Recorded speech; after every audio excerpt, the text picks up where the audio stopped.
Ladies and gents, boys and girls, pronouns of your choosing, welcome back to the Firefighters podcast. It is great to see you. It's great to have your ears with us once again. Hope you're well. Hope you've had a fantastic day. We have got a great episode for you.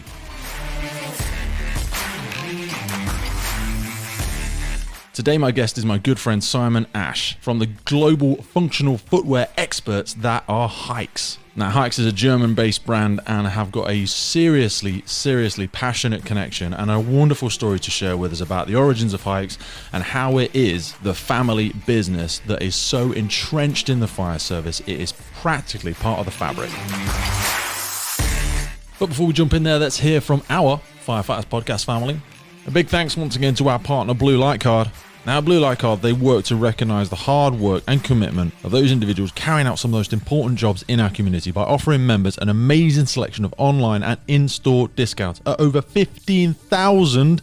That's right, 15,000 commercial partners across the UK. Now, unless you've been living under a rock, that's right, we are heading into summer, and Blue Light Card has just launched a new campaign helping all of its members get ready for summer. It's got some epic discounts on fashion, must-haves, garden staples, holiday essentials, keep you looking and feeling your best for less. My partner has never one to miss a saving, so we've been kitting ourselves out and kitting the kids out and utilising all of the discounts on Blue Light Card to do exactly that, getting those holiday essentials ready to get out of the UK as soon as we're able to, and we're even booked in to go down to some of the lovely little coastal villages around the UK. So we've got to make sure we've got those must-haves. And even if you're just kitting out the house, you're getting the chairs, you're getting the covers, you're getting the barbecues, you're decking out your garden ready for that summer. Blue Light Card has got so many amazing discounts to help you make sure you get exactly what you want and are still making that saving. So get over to bluelightcard.co.uk and find out how you can save on those summer months. Dressing sharp, looking good, looking classy, in comfort, and getting yourself ready for summer. A massive thank you to William Wood Watches, a long-term partner of the podcast. Now, I'm a massive fan of this brand. I've had my Valiant watch now for probably 2 years, and I get so many mentions on it. If you're somebody that's into their firefighting history, if you're somebody that likes something classy, something sharp, but also something functional, then you've got to head over to williamwoodwatches.com. If you're an emergency services geek, you love your fire service memorabilia, the authenticity that's behind this brand is absolutely incredible. It's all based around the owner, Johnny, and his grandfather, who was in the fire service for 25 years. He won commendations for his bravery and passed away, after which Johnny started the brand, and this is now the legacy of his grandfather. One of the really memorable acts of William Wood was actually on the 29th of June 1966, when he and 3 fellow firefighters saved 5 small children aged between 5 and 1 from a severe house fire. And you feel that a lot when you look at the watches. For example, the straps. I mean, that's always the one that really gets the mention when people see it and they go, hey, that's such a unique piece. The red fire hose that I have on my straps are made from hose used by the London Fire Brigade. That iconic red strap comes from hose that's been in the service for a minimum of 10 years. I'm talking stuff that's getting thrown down the street at road traffic collisions, it's getting hauled up the side of buildings.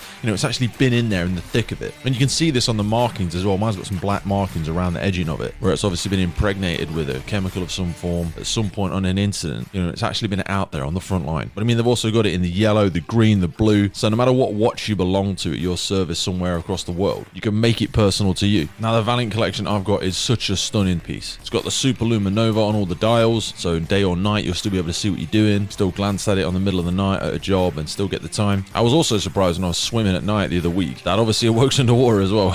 Even down to the small things. You glance on the side of the watch, you've got the British brass firefighter's helmet. It's been sort of melted down and carved into the side of it. It's such craftsmanship. I absolutely love it. Bigger than all of that, it's just the story behind it. It's a perfect thing for a Christmas or a birthday gift for any firefighter or lover of the emergency services. It is the perfect gift. Now, I know I keep banging on about my Valiant, but they've also got the Bronze Edition, the Chivalrous, and earlier this year they brought out the Triumph collection. This one was an absolute game changer, a stunning timepiece. So head over and check them out. I think they're running a 10% discount at the moment, so get straight over there. WilliamWoodWatches.com, an incredible partner of the podcast.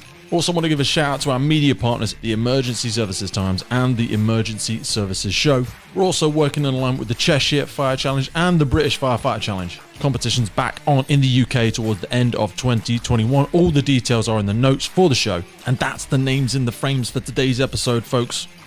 Today's episode, we're going to talk about how did the brand start, how did it grow, what was the origins, how this unique father-son, deputy chief, fire officer relationship was, and how we found HAIX on the feet of so many firefighters on the front line. These guys truly are the heart and soul, and yes, there's a very intentional pun right there for everybody listening in, of the frontline firefighter. Now, of course, and not forgetting once again that HAIX do look after more than just our firefighters. They are out there with our rescue, our medical, our workwear, the police, the military, forestry, streetwear. These guys are looking after heroes in all forms of life. You will find these incredible, comfy, durable, fit, strong, protective boots on the feet of military personnel all over the world, firefighters all over the world, frontline bobbies on the beat, up and down the country, and also globally. It's such a pleasure to have Simon on today. He's really a funny guy as well. I love talking to Simon, and it's great to share a moment with him. I've been wearing HAIX boots for probably the best part of 10 years now, both professionally and personally. My most recent purchase was the Black Eagle Athletic, and this is such a stunning boot. I wear it when I'm out walking the kids. I wear it when I go hiking. Took them up Snowdon a couple of weeks ago. These things look good. They're waterproof. They're so comfy. They're so light, and I know I'm still going to be screaming the benefits of these boots in 10 years time, because these are durable. That's why I'm always willing to pay for the best, because when you buy well, you buy once. So a big thanks to HAIX, a big thanks to Simon, and most importantly, of course, a big thanks to you. Thank you for joining us. Thanks for coming back. I'm glad you're taking value from it. I'm glad you're enjoying the episodes. It's a massive pleasure to be connecting with another massive, awesome global brand like HAIX, sharing their story, sharing their passion with you, and for you taking time out of your busy day to be here with me and with Simon on the Firefighters podcast to listen in and hear that voice of the emergency services. So without further ado, if you're sitting comfortably, buckle up for safety, and I will see you on the other side.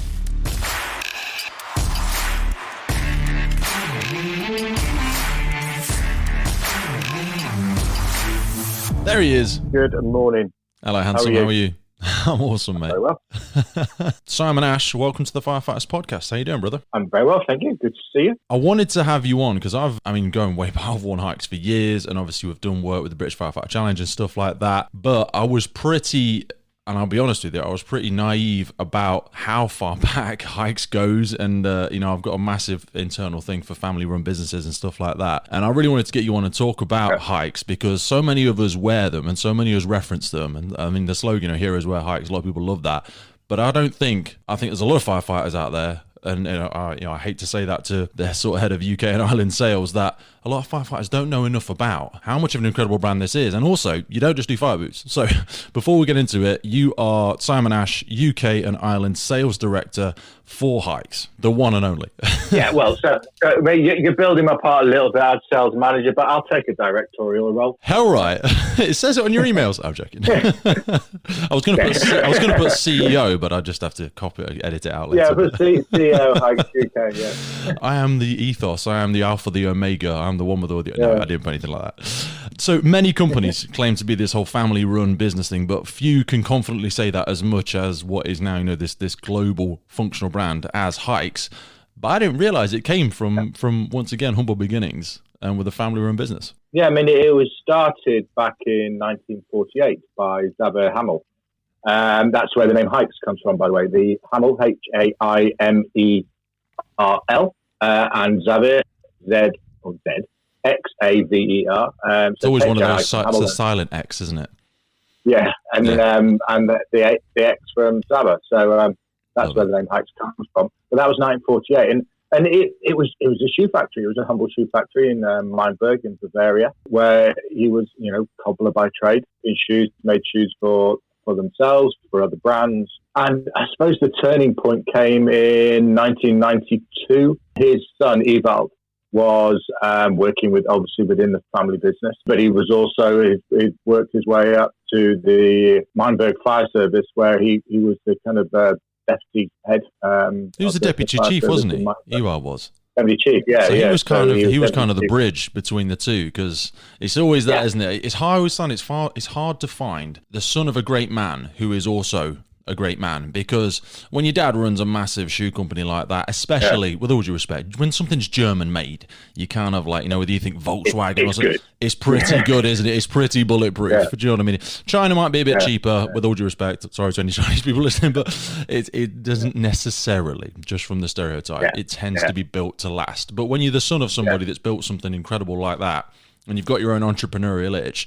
But I mean, let's not brush that aside. He did rise to the level of deputy chief in Meinberg Fire Service, so that was pretty good. His heart and soul was in firefighting. He just loved it, and he was also a master shoemaker. So and soon as he kind of took over the business in 1992, the first thing he looked at was what was on his feet, the old rubber boots into a classic leather fire boots. And that was kind of the beginning of where HAIX as a brand really started to take off.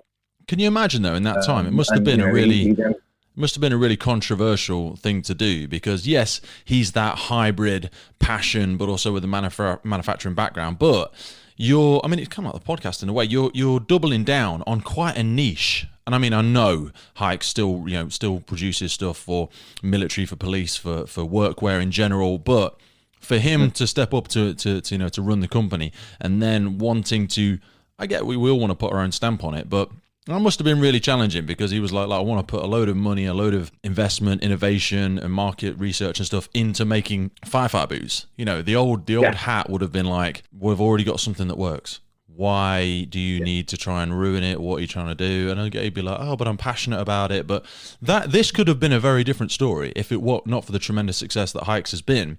We see and hear these horror stories of somebody that comes in, oh, this person's passionate about painting, and they ruin the family business. But HAIX really, that's when it stepped into its own niche, really. Yeah, and Ewald, working with Ewald, I remember the first time I met him, you thought, wow, this guy knows his stuff. Yeah. He really knows his stuff. He is from a shoemaking perspective, he really, and then, from working all his life within the emergency services, working within the fire service, but also working with the police and ambulance services and military and stuff like that.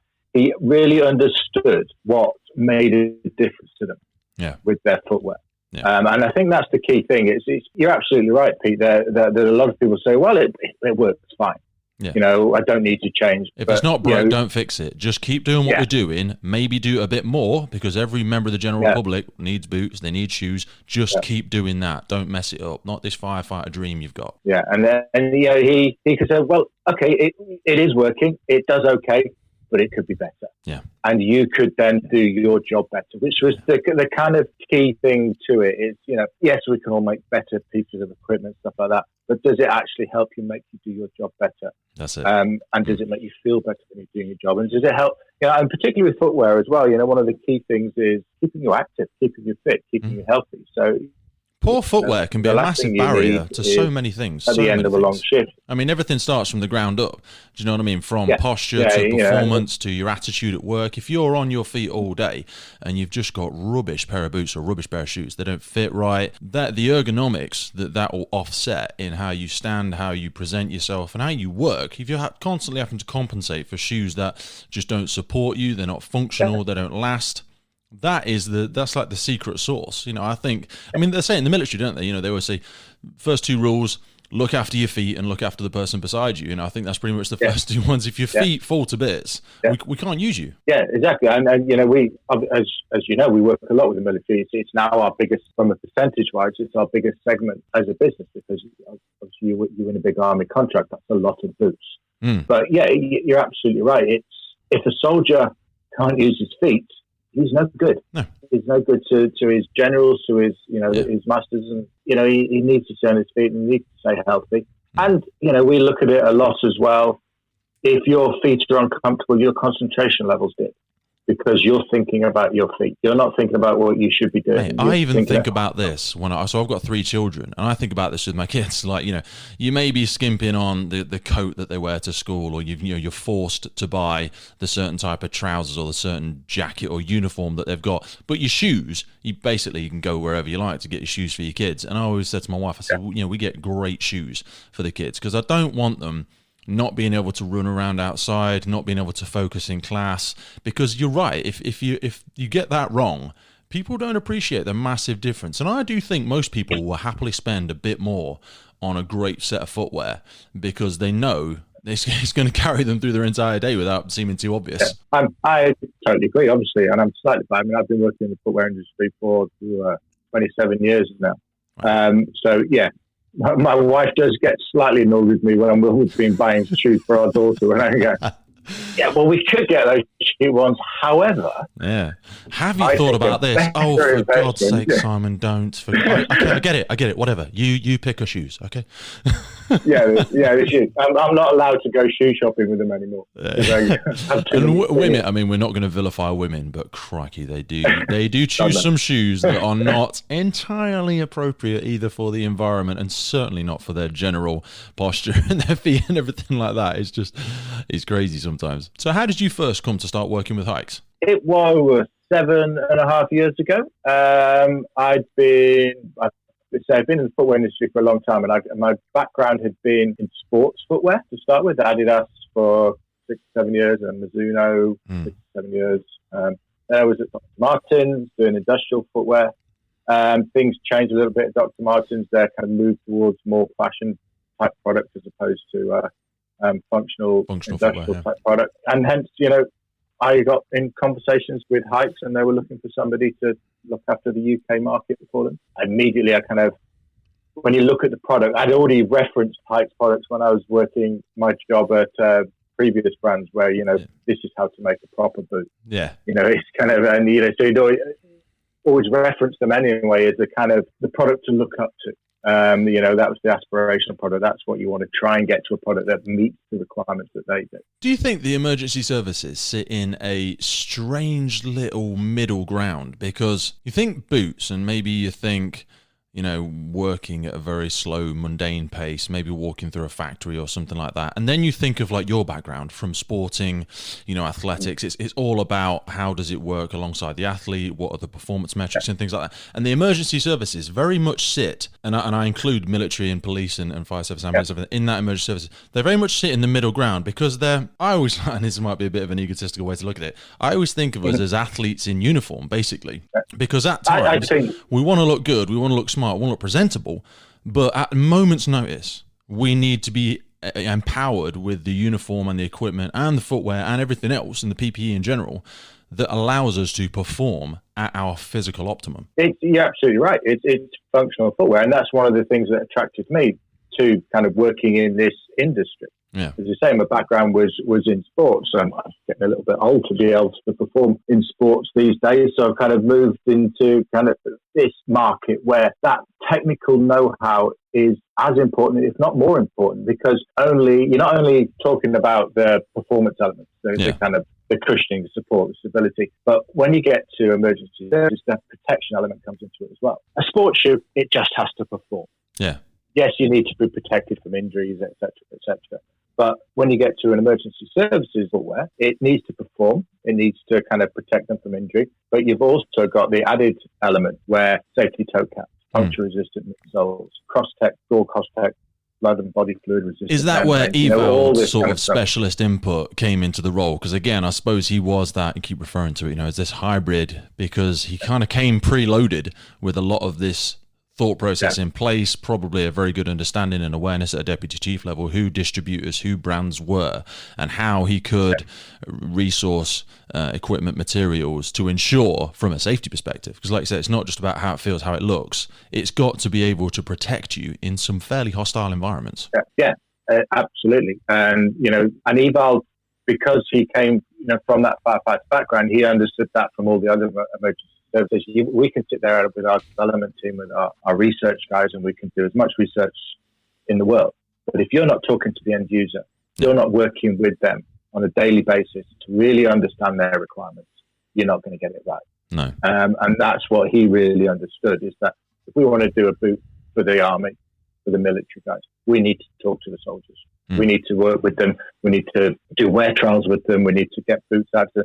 So in any boot that kind of makes it into our catalogue has, from the first day it hits the catalogue pages, there's been work on that for years beforehand. Yeah, I was going to say, it's already gone through several iterations and product testing, and it's already been out there.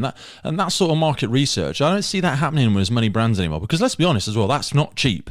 Do you know what I mean? You've got to manufacture something, you've got to almost give it away, because once it's been, especially footwear, once it's been used and worn, it's fairly redundant after that. And, that's a big investment, but I suppose it speaks volumes of the commitment that HAIX makes And it's kind of the chicken and egg thing. You're like, look, you're not going to create a great product unless you invest the time in that product research and invest in the actual frontline worker.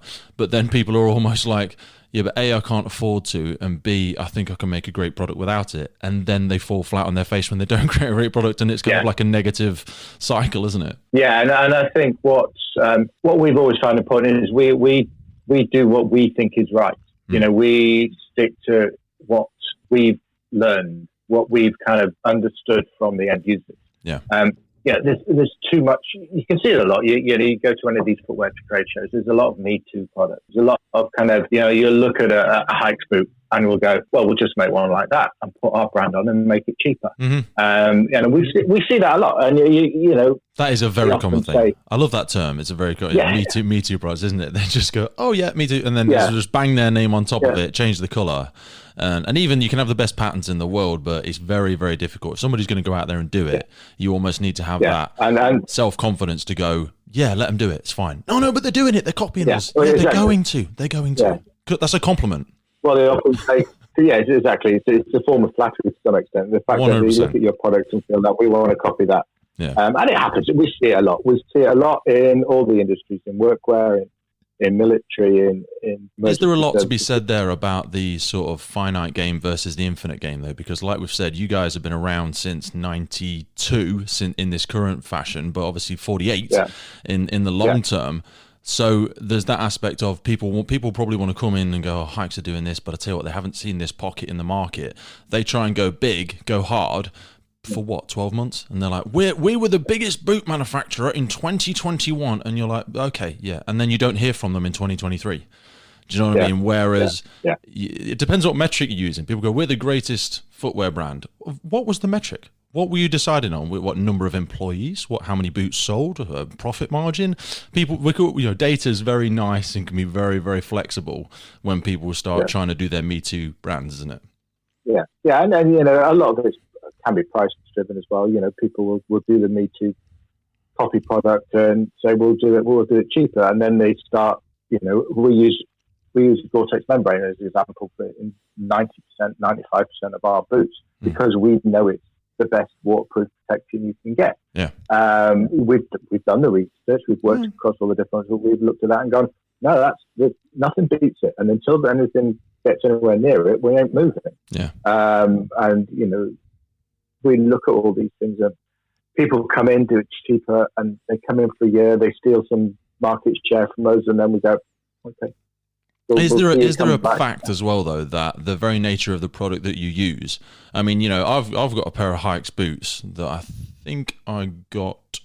How old was I? I'd have been 20. I think it was about 8 years ago that I got a pair of these boots, and I've took them up Snowdon. I've took them everywhere, and I've got them 8 years later. Do you know what I mean? They still look great. Yeah, okay, I've looked after them and whatever, but the nature of your product is it's designed to be something that lasts. Whereas somebody could get in there quick, and until 2 years later, when it falls apart, you don't really know the difference. Or until you do immerse it in water, you don't really know the difference. So on the face of it, it must, and I know you're a consummate professional, but it must be bloody frustrating with all due respect when you're like, that's not sustainable. It's not sustainable at that price point. It's not sustainable with those materials. It's not going to last. And you're trying to say that without seeming like a real tool must be difficult. Yeah.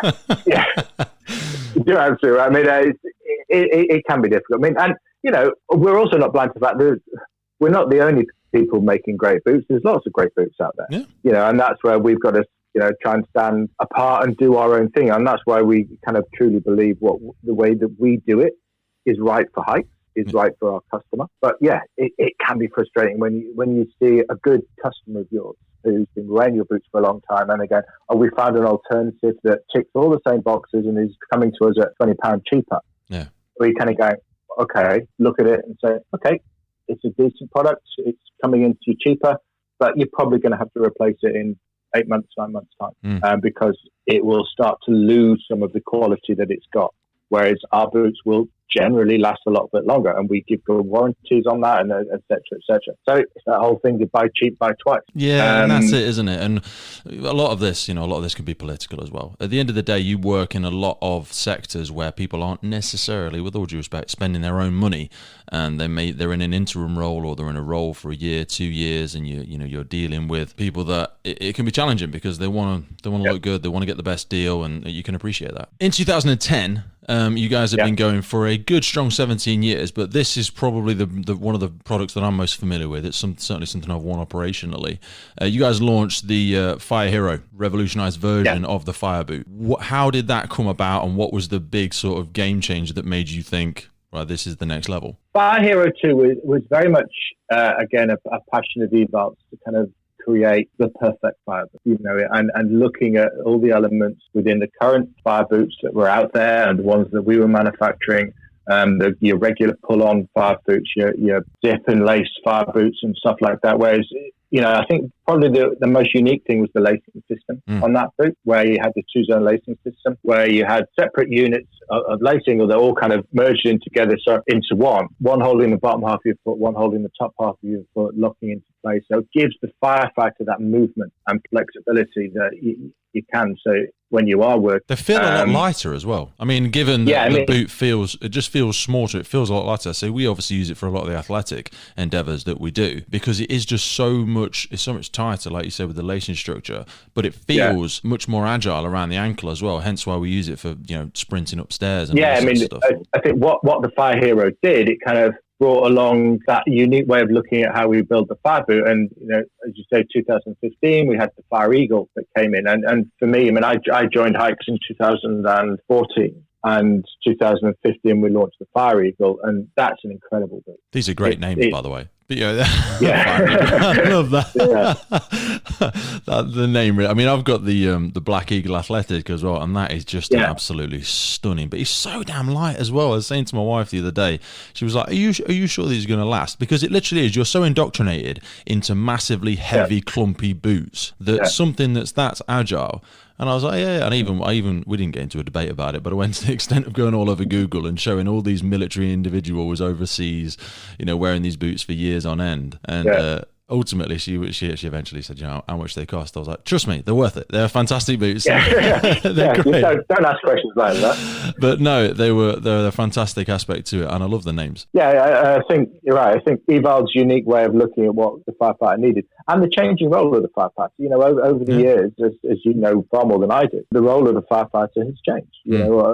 Work that you're doing, and I think the variety of jobs you go to, you need a product that isn't just your bog standard pull-on welly boot type. This is it. The days in the 1930s where you were just stood outside a raging inferno with some plastic. It had to be waterproof then, because you weren't necessarily expected to run or jump or anything like that. We kind of accepted that you were just going to pull on a pair of wellies and you'd stand there, 4 or 5 people on a branch, absolutely banging water through it. Whereas now we're climbing in and out of trenches, we're going up buildings, we're working in much smaller crews. So the agility and skill set of a firefighter is not better or worse, but it's far different than what it once was. Yeah, absolutely. And we do, certainly within the UK and also across Europe, we do a lot of work with the extrication teams and the work that they do. And, they love the Fire Eagle as a product because it's flexible, it's versatile, they can, I've watched these guys train and work at some of the kind of competitions as well that they do, and it's incredible the places they get into and they're historically, I remember when I first did my LACE course, so line access casualty extrication, where you basically you scale a building in a controlled manner, moving from anchor to anchor, and then you'll find a casualty that's already suspended, and then have to basically package them up and then take them down. And historically, having to try and do that in the equipment that we were provided with, that was the biggest hurdle that we had to try and overcome. Whereas now, like you said with the Fire Eagle and stuff, you don't even have to change your boots. Do you know what I mean? You can climb in these things, which something like that, the amount of, without getting to, plantar flexion, dorsiflexion, the articulation in the ankle that's required is massive. And having something lightweight and agile to be able to do that in is so reassuring. And it responds to your foot, unlike the dead space that you have in a big welly boot or something like that. And, that's where Eval's passion came from. And, that's carried on through his, as you know, Eval sadly passed away in 2019. And family element has continued within HAIX with Michael and Tanya, his two children. And they have, without doubt, inherited that passion. You know, I'm lucky enough to work with these guys, and it just filters through. Yeah. It's a really exciting time in the business, isn't it? Because, I mean, they were probably only a year or so into their own, you know, not version, but their own ambitions and direction with the company when this, you know, and I don't want to get into a COVID chat, but this whole pandemic hit. Yeah. But again, this is the time more than ever that the emergency services have never had a day off. You know, military haven't had a day off. A lot of the manufacturing process and stuff, all the safety work, safety gear and stuff you guys supply, that's never been in such high demand in certain aspects. So this is one of those challenges that really, I imagine, has presented itself as an opportunity for a long-standing company such as yourself. Yeah, it absolutely has. You know, we pride ourselves on supporting the emergency services across all sectors. And 2021 as a year has been a very tough year for a lot of people, and the emergency services have been core in kind of keeping the countries, you know, UK and Germany and all the other countries we work in, keeping it moving, keeping globally, it operating, just keeping the seams together, basically stop the whole thing falling apart. And yes, so it's been challenging, but I think you know we had a successful year last year. We kind of, as a business, as a brand, turnover perspective. So I was looking through some of the kit the other day, and obviously when I was kind of did like a mini sales pitch to my missus. To be fair, I was reading the 4 core features. You know, when you get yourself a new favorite little toy or a new favorite little bit of something, or a favorite gadget, and then you basically become a salesperson for the thing. You're like, oh, they're amazing, they're this, they're that. And I was going through the core features with her, but I thought when I was on the call with you today, who better to get it from? I've got this very strange picture that the Wakefield household of an evening with presenting to his wife on PowerPoint. You know? I do the same, mate. Whenever I go on a course or something like that, I'll come back and I'll tell her everything about animal rescue, and she'll be like, "Baby, that's great. I don't need to know that though. I know, but right, let me just tell you this bit." And I'm a tough guy to live with, but she's patient, so we balance us out. But the 4 core features, as obvious as some of them may seem to people, you guys really take them seriously, and I think that's the real difference. And behind each one of these 4 core features, there's, you know, millions of pounds and hours and people and opinions and feedback taken. So hit us with the 4, brother, and how that sort of goes into the brand. Well, I mean, the kind of four pillars really is kind of protection, grit, durability, and then kind of grouped together at the end is like fit and support. If you look at that first one, protection, that's always first and foremost in what we do for the boot. You look at the job and where that protection is needed, and whether in fire service, for example, we look at the puncture resistant midsole. We always use steel in ours for our fire boots. You know, that there are alternatives out there. We've looked at the alternatives. We personally don't feel the safety is as good as it can be with a composite midsole as it can be with a steel midsole. So, you know, that's where we kind of work. Well, there's a balance with because obviously steel is heavy. So every time you accept that obviously glaring fact of its fantastic protection aspect, you've got to onboard the weight. It's a bit like a Formula One car. Every time you accept that, you're like, well, we can't, there's no better solution out there, and you onboard it. But like you've said about the changing role of a firefighter before, I can't agree with you more. Some of the surfaces we walk across when we go and collapse structures and all that sort of stuff, there's reinforced steel bars sticking out everywhere, and you're climbing all over it with your boots. You really can't afford, you know, when someone's walking around their garden in a £10 pair of welly boots from Marks & Spencer and they stand on a nail and an old bit of wood. Well, we can't be having that, and it's more likely that it's going to happen to us. Yeah, and you're absolutely, you know, we look at the lab tests that are done for the kind of puncture resistance, as you know, is a certified protection, part of the EN20345 protection. And yeah, the lab test is with a particular type of nail and a particular type of way it's punctures, but we look at the job.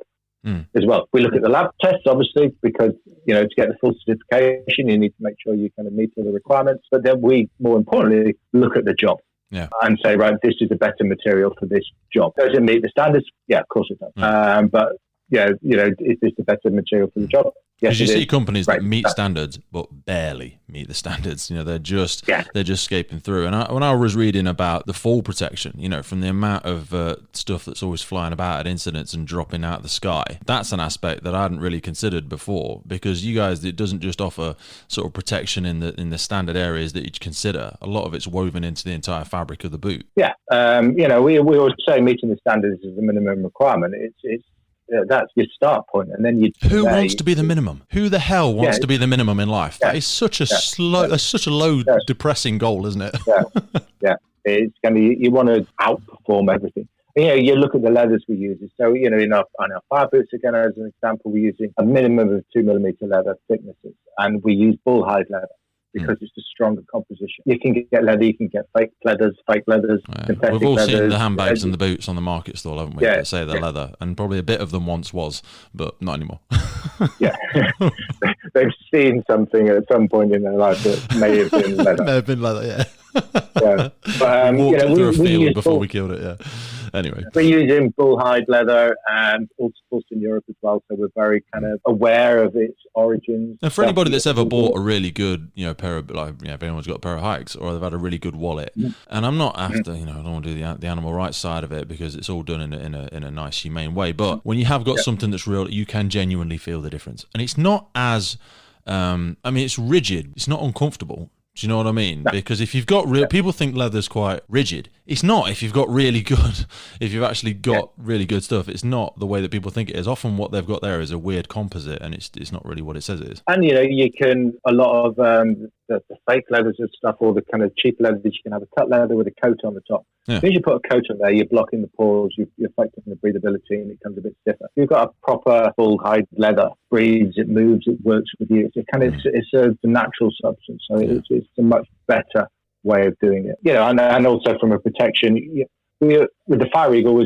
I know when we launched that, we put the bright yellow on the sole unit. I was going to say that. It's one of the most ironic things about a lot of firefighting boots historically is they've all been black. Whereas we preach about, you're going into a low visibility environment, you won't be able to see. Right. And then we're wearing these big black boots and even road traffic collisions. Do you know what I mean? We're wearing these and I know on our tunics and whatever, we'll have a bit of high visibility, but I love that you've seen that in the sector and you've adopted it. You've gone, that's a great idea. I don't know why we're not doing it. Let's do it. Well, exactly. It was one of those kind of almost no-brainers. Is kind of, why aren't we putting we call because it no one else does it, yellow. Because it's not the way it's done. Yeah. Because historically we didn't need to. We want to have plain black boots. But we've integrated it into the sole unit as well, because if you're going on hands and knees into a fire building, then you want to see your partner in front. You want to see if he's on his hands and knees, all you can see is the soles of his feet. But also, without being too morbid, and we don't want to get there, if a firefighter or any individual from an emergency service or something like that has gone down in an environment and you need to go in there to extricate them,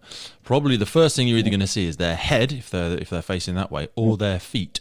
And if their feet are just plain black, I've done fire investigation stuff before where they'll show you a big collapsed structure, or they'll show you the inside of a room where a firefighter had lost their life, and they'll go, "Can you see the firefighter?" And then you'll send ages, you can't see him, and then they'll go, "Right, can you see the boot sticking out the bottom?" And it'll be a plain black boot, and they'll go, "Firefighters were in there for half an hour and they couldn't find them." Now, if they'd have been wearing HAIX boots, they'd have probably seen them. Maybe not, but definitely would have stood a better chance. Yeah, and that's what we want to do. It's a horrible thing to think of, but it's, you live in a horrible environment, but we live in an environment where we're like, it's the same thing about, got to protect from stepping on a nail. Oh God, why, Simon? Why are you being so negative? Oh, because it's probably going to bloody happen. Yeah, it's very likely. Firefighters going into an environment, we put them in breathing apparatus because they might die in there if they don't do the things right. So and that's why protection will always be first and foremost in our mind. So I know I've made a long one of that, but that's protection. I've made a long one of that. Sorry, that's my fault. I just get so excited about stuff. I have a horrible habit of interrupting people. No problem. Protection. Grip is up next, brother. Grip. Obviously, slips, trips, and falls are some of the highest instances of accidents within the workplace. So, grip goes across all the sectors we work in military, in workwear, in kind of even in so important. So, and with firefighters as well. Firefighters, we have to look at the environment that you're working in separately to how we do it with the police, how we do it with workwear and stuff like that. So we look at the environment. We look at it. There's generally a lot of water sloshing around. It's not just that. That's not the biggest one for me. It's all the carcinogens and all the runoff and all the rubbish that comes from all the chemicals. Think of a road traffic collision, you think of a building, you're going through somebody's garage to get to a certain place. You could tick a lot of these boxes and forget about grip. You could get a rock hard leather with a really solid big big plastic insulated sole or whatever, and it's like wearing ice skates. Do you know what I mean? You go in a thing and it's dangerous. And and the sole unit is obviously vitally important when you're kind of talking about grip. But then when you look at the whole construction of the boot, I personally think the more flexible a boot is, the more adaptable your foot is to the surface you're walking on. That helps with the grip as well. Because you're going to constantly have a maximum surface area impact as it moves with your foot. Absolutely, yeah. And so we work on the treads, we work on the flexibility. So we look at the footwear as a whole unit with regard to grip. Because last thing you want to be doing is falling over and putting yourself. Yeah. You can look as good as you like until you fall flat on your face. You're going to ruin it. Yeah, absolutely. The other element, one of the other 4 pillars we talked about is durability. One, on kind of a very basic principle, you don't want your boots falling apart when you're on the job. No. I had a pair that they had a really good ringlets. It was a different brand, obviously. Had really good ringlets on the top of them. But like the third time I pulled them on, I snapped them straight off the top, because when you tend to put your boots on, you do so in a very quick manner. And I'm not a tiny person, but I did it a bit enthusiastically and ripped them straight off. And my immediate thought was frustration of, what is this cheap rubbish I've got on my feet? I wasn't trying to pull a 40-kilo dumbbell off the ground. I literally just pulled my boots on and snapped the top of them off, and it's just annoying. And again, you have to buy new ones. And as you say, and if you're going out on a call and that happens, you're stuck. It's kind of, hello, now what do I do? Well, technically, I'd go, and I have done it before. I'm just going to have to go anyway. But if I had an injury or anything in my life, and then I tried to claim on my fire service insurance, and they inspected my fire kit, they would go, "You've not been keeping your PPE up to standard, Pete. Your boots are damaged. Yeah. Why were you wearing boots that were damaged? You should have requested another set of boots." And I was like, "They're rubbish. I don't want another pair of ones." Yeah, and we look at the fire boots as well in with regard to durability, is that they need to last a long time. Because of the way you wear them, it's not an everyday boot. It's a boot that you'll be wearing on a call, then it stands aside. So we expect the life of a fire boot to be a lot longer than it is with other boots. So then you have to look at the materials you're using and the degradation that happens within those materials. So if it's, and how they're stored and stuff like that. So that's why the quality leathers and some materials. I imagine as well, though, for your military personnel that work overseas, who are geographically very difficult to get a second pair of boots out to. Do you know what I mean? That's where you're like, look, you want to deploy, you might be deploying for 6 months or a year or 2 years or whatever, and you'll be going from country to country, you'll be pond hopping from different deployment to different deployment. Getting them a new pair of boots is not necessarily going to be as easy as it sounds. No, and it's a big question. I mean, it's a key question in some of our wear trials that we do with the military guys is, almost the last question, would you be happy to take this boot on deployment? Which is potentially, sometimes we'll go with a pair of boots. So 6 months, that's your boots. Are you happy with that? And that's a yes or no. And it's a big question. Because it's not like us, with all due respect, we wear ours for drill and we wear ours for, going out on a fire call. They wear them 24/7 everywhere they go. Yeah. You've got to feel comfortable. If there's anything wrong, please say it now. Don't let any stone unturned, because these are going to be your boots. Don't get out there and say, it's not quite fit. Yeah, they don't fit. They're a little bit tight. Oh, I'm glad you've told us now. We're 17,000 miles away. So that was what we were talking about, durability, when we then kind of fit and support, obviously. One of the key things we look at with support is whole injury prevention and musculoskeletal injuries and stuff like that. It's particularly relevant within the military, but also in the police as well, where they're wearing their boots all day, every day, and with all the military services, really. Is that it's not just do they fit nice? Are they supporting the foot? Are they preventing you getting injured? Do you think the police are one of the most difficult ones to serve? Because we've had a few police officers in before, and they a lot of them speak about when they remember back to when they had to wear shoes all the time. Mm-hmm. And I'd love to hear your perspective on this, because moving from shoes to still lightweight but functional boots, people are like, they don't look as smart. But in terms of the user, when you're expecting a bobby to suddenly explode into a sprint and chase after an assailant in the street, a nice set of moccasins isn't really going to cut it, is it? It's not going to quite hack it. But if you can recall back, when did they start moving towards more boots in the general day-to-day bobby? The thing with police is quite interesting is that they are most of the police forces in the UK are generally responsible for their own footwear. Personally, so if you, depending on it, very much depends on which police service you're in, whether you're in Cumbria Police or Norfolk Police. Do they get given a budget though? They get given some money to go and get some. Honestly, it varies across services. Some will be given a budget, some will be given the first pair of boots.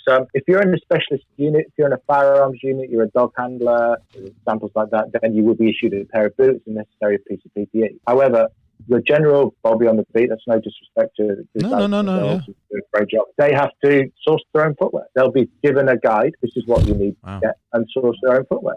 And it's from my perspective, it's quite frustrating because they will generally it's classed as a work boot to them, and they don't want to spend too much money on a pair of boots for work. Yeah. Whereas in reality, they're going to be in that pair of boots way more than their kind of leisure shoes and stuff like that. And they really need to look after themselves, look after their feet. You know, you can get a really, really good pair of police boots for 120, 130 quid. And then it's going to give you weather protection, it's going to give you underfoot protection, it's going to give you grip and support, and it's going to give you all those elements that we talk about. And you do feel, and maybe I'm being my own on this one, I feel like an Olympian when I'm wearing a really nice set of good fit. I mean, them Black Eagle Athletics, you know, and I know they come in all sorts of different brands and stuff like that, all different sorts of designs and stuff like that. But when you're wearing them, because, you know, you can just imagine it, can't you? You can see, and I've seen it 1,000 times, you know, the police officer standing there in a cold morning, 3 a.m., stood, taking a statement in a pair of hard, flat-soled shoes that they haven't taken care of. They might be well polished, but their ankles are just screaming. And because they don't, some of them haven't got cars, you know, they're just walking around all day. And they used to pop into the fire stations just to sit down because they're like, bloody feet are killing me. Yeah.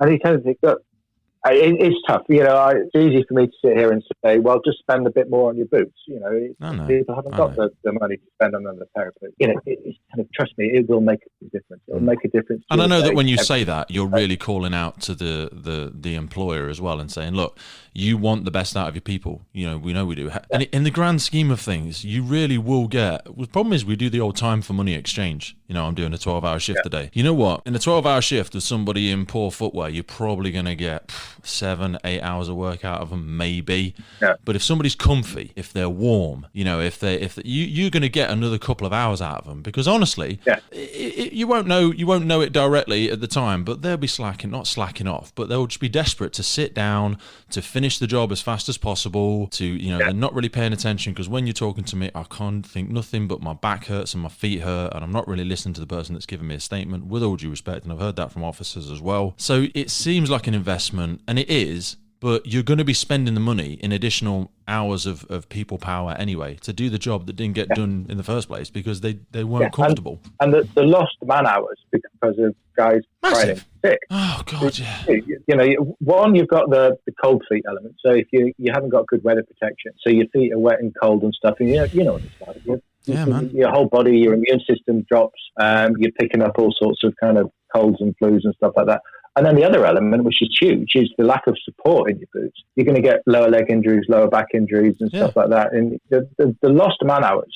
And if you capture that cost, like you say, even just from one incident, from somebody rolling their ankle or somebody getting sick and they have a week off, you know, because of poor health conditions, you know, a standard officer, I don't know, I'm going to throw some arbitrary numbers, but they'll know what they are. It's a couple of £100, you know, if they're on whatever, £2,000 a month or £1,200 a month, it's a few £100, and that's one incident. Do you know what I mean? Chances are, if they've rolled their ankle once, or if they've got the first indications of debilitating health condition in their feet, it's not going to get any better, is it? It's going to get worse unless something changes. And every time they have that time off, it's costing their brigade, and it's more than just the manpower cost, because then it's the support, it's the HR, it's and you're up to £1,000 very fast. Yeah, I mean, I feel sorry for a lot of the police forces around the UK, because, you know, in Ireland, for example, they all get issued boots. HAIX, by the way. Yeah, so they're the lucky ones. Absolutely. And the PSNI and also, you know, these guys, they get issued boots, whereas the UK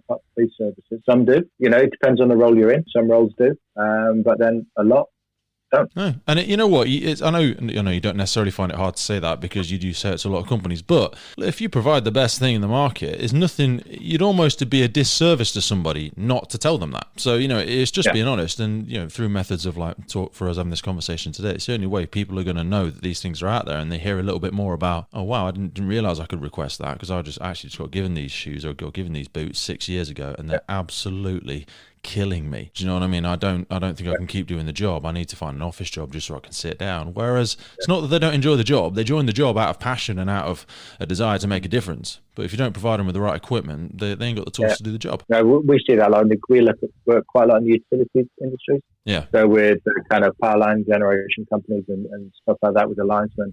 And they're out all day, kind of out there fixing stuff and doing, vital work to kind of keep the electricity flowing around the country. Yeah. And they need these, and it makes a massive difference. So, we see it come through on tenders where they want a certain type of boot with no substitute because they need that to do their job. Yes. And they can't have an alternative. I see this, mate. I see when we call out gas and electric companies to drive out to the middle of nowhere, people feel a little bit narked. Like they'll be like, "Oh, check this so-and-so driving out in the nice car," and they'll have a nice car, and they'll be wearing nice stuff, and they'll be warm, they'll be well protected, they'll have a good set of boots on, they'll have good set of gloves, a good hat, because that individual's 1 hour of work is going to unlock. Seven blooming sectors of housing where all the electricity's gone off. It's gonna make a massive change. Whereas if that person turns up in a vehicle that's barely running, they're cold, their back hurts, they've got cold feet, they're not going to be effective. They're just not going to be able to do it. And that's where, this is similar to the police analogy, you've just got to be able to absorb that cost and see the bigger picture. So, I mean, being out there all the time, especially during the pandemic, you're not at the necessarily the top of the level in the UK and Ireland, but the nature of a salesperson, it can be quite challenging at times, and I imagine through different companies you've had to have some pretty difficult conversations with people at times, even though you think you know what's best for them.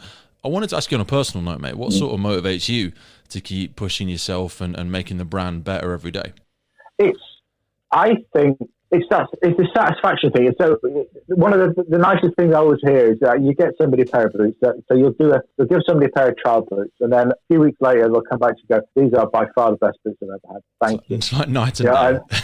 It's just you try and convince people. I know, do this, do that, do this, but I think you get such a kind of feeling. So you know that if you give them this particular boot, it's going to make a difference. Yeah, and you go. Yeah, and you get that message back in a month's time or whatever, going, brilliant, this is the best. I used to be blind and now I can see. Yeah. It really is that sort of thing, isn't it? Yeah.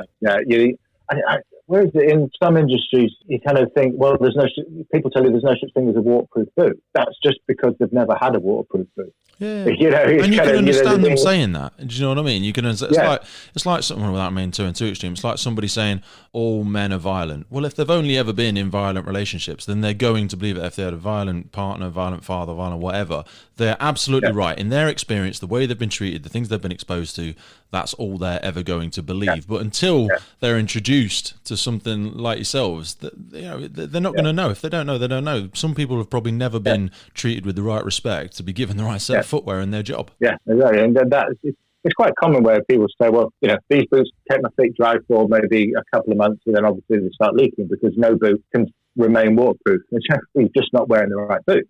I've had they'll say, well, it's got this generic membrane in there that's keeping the waterproof. So, well, have you tried a Gore-Tex boot yet? Yeah. So there you go. HAIX Gore-Tex boot. Try these. Yeah. Oh, incredible! My feet stayed dry. The sole wore out before my feet started leaking. There you go. Yeah, and again, it echoes back to that test of time. Do you know what I mean? Yeah, you hear back from them in a month saying, "Man, these are incredible. They feel awesome. I really enjoy them." But then it's still 6 months, 12 months later when they go, "Mate, I've so bedded into them now. I feel like I could sleep in them." It's good. I suppose. Yeah, and that's what keeps you kind of going. That kind of feedback all the time is that these really work. Thank you. So I know we spoke about the big change in the fire sector, in how things change. But in your sort of time with the company, what have been some of the big levers that you think have been pulled that have been some of the most exciting changes in HAIX?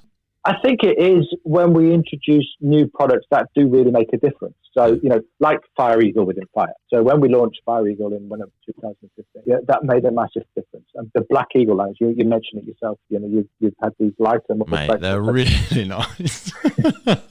HAIX has traditionally, if you look back in the history, been kind of solid, that whole German manufacturing, solid, dependable, structured, blah, blah, blah. And that can be what people think. But, where we've come out with boots like the Black Eagle, like that, people go, oh, okay, that's different. Yeah. And it's light, it's flexible, but it's still giving you that kind of degree of trust that you have with a HAIX product. It's kind of, I'm still getting that durability, I'm still getting that protection, but in a light and flexible product. You've almost got such a frustrating authenticity. And I know we covered it at the beginning of our chat, but for the competition, it's a frustrating authenticity around the firefighting background, the service background, the shoemaking background, the German background. It almost, if you can sympathise, it can be a little bit unfair for some of the people looking at HAIX. Really, I know I'm all for a challenge, mate. I'm a serial optimist, but I wouldn't necessarily fancy starting a boot company versus HAIX. It is, and we are that kind of trusting, dependable. You're going to get a good. Yes, you have to pay a little bit more. Buy once.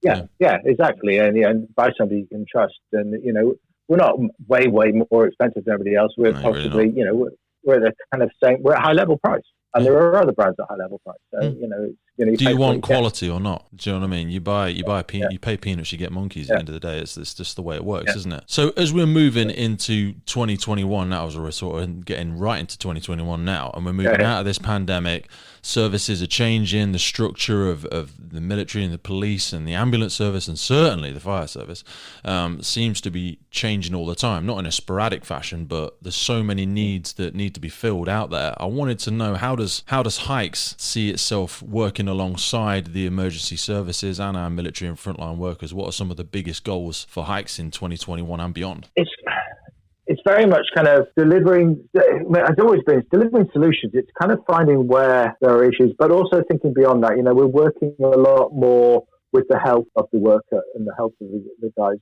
as well as their kind of safety and protection. So yes, we know we can protect. Yeah. We know we can give you all the protection you need. We know we can give you kind of the durability and stuff like that. But how can we help improve your day-to-day work? And we're working with systems within our footwear that work with the kind of the human body and work with your feet as part of that and keep you healthy. In Germany, we've launched a line called Connect, which is kind of working with a fascia system around the body. It's really, that sounds good. It's really clever stuff, and it's really clever stuff. We've launched it in kind of workwear in Germany, and that's hopefully something we can bring Europe in the future into the UK.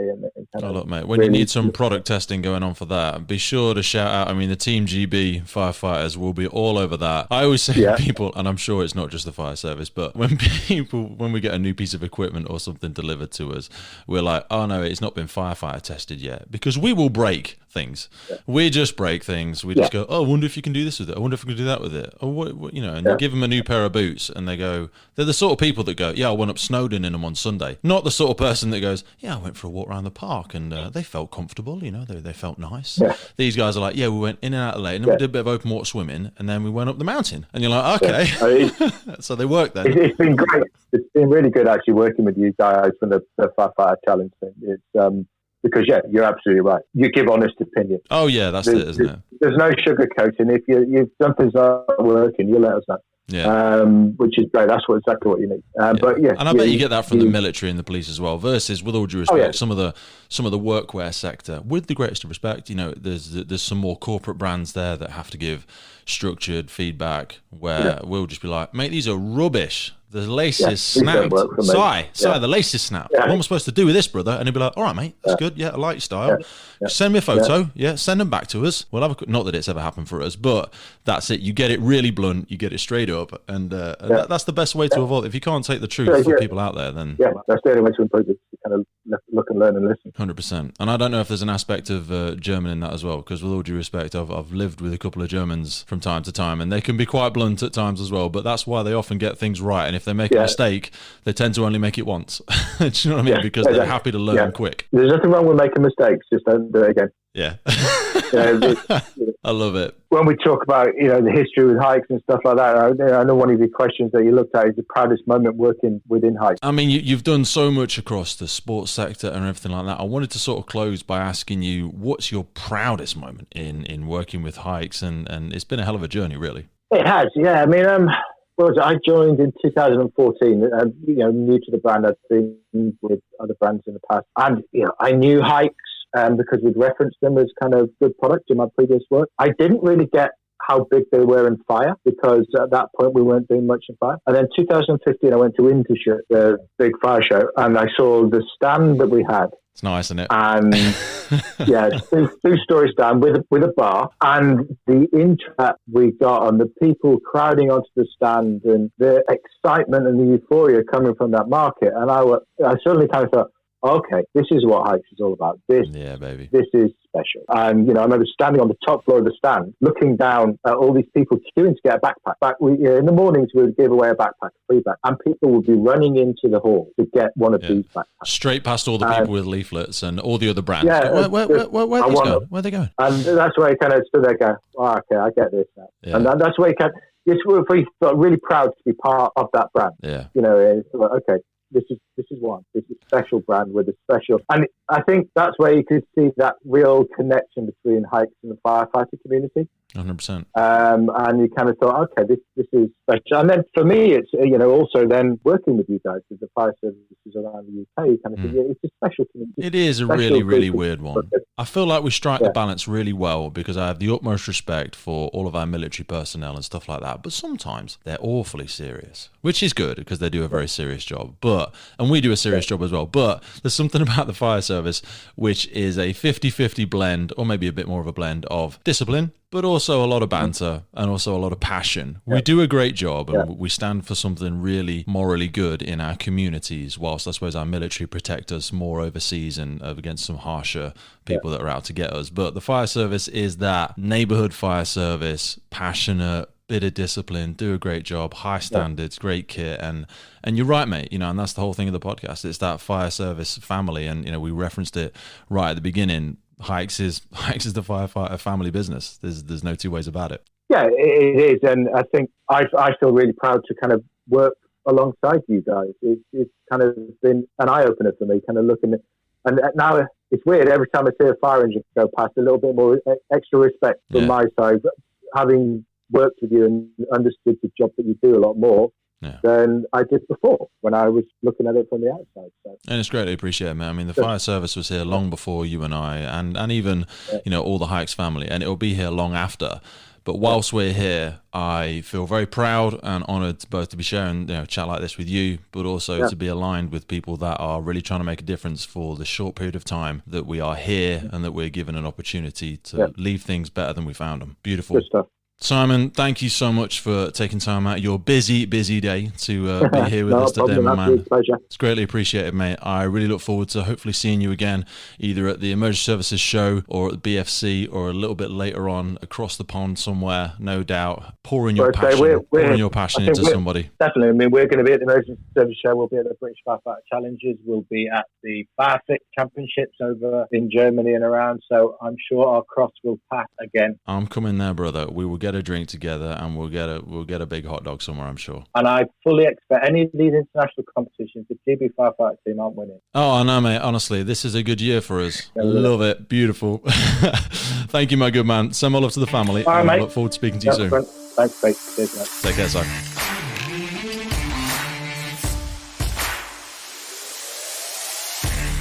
Hey folks, that's wrapping up on another episode. That is Simon Ash from HAIX. Such a lovely guy. I mean, it was great to hear how the story has unfolded, some of the big goals for the company, how it's doing so well, how it really listens to the feedback from our frontline workers to make sure it's giving the absolute best to everybody, taking so many considerations into place. And you and I can both know, if you ain't wearing the right footwear, nothing else really matters. If your feet are screaming, you just are counting the seconds until the day ends. So for more information about HAIX, take a look at the notes below. That's it. Just press the show more button, whether you're listening on Apple Podcasts, Spotify, or whatever your platform of choice is. Have a look below.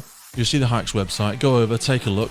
As I mentioned, boots I'm wearing at the minute are the Black Eagle Athletics. They're absolutely awesome. You'll love them. Get yourself a pair, and if you message the Firefighters Podcast Instagram page, we may also be able to help you out. There may be a bit of a secret in there. So drop us a message. Tell us you listened to the episode. Tell us you've gone and had a look. We want to know your rank, your role, and where you're listening in the world. Send all that over to the Instagram page, and you yourself may very well find yourself wearing a stunning pair of HAIX very soon, giving your feet the treatment they deserve. So once again, a big thanks for coming back. Make sure you stay up to date with everything. There's a link below for you to drop your details in, get an email when the new episodes drop.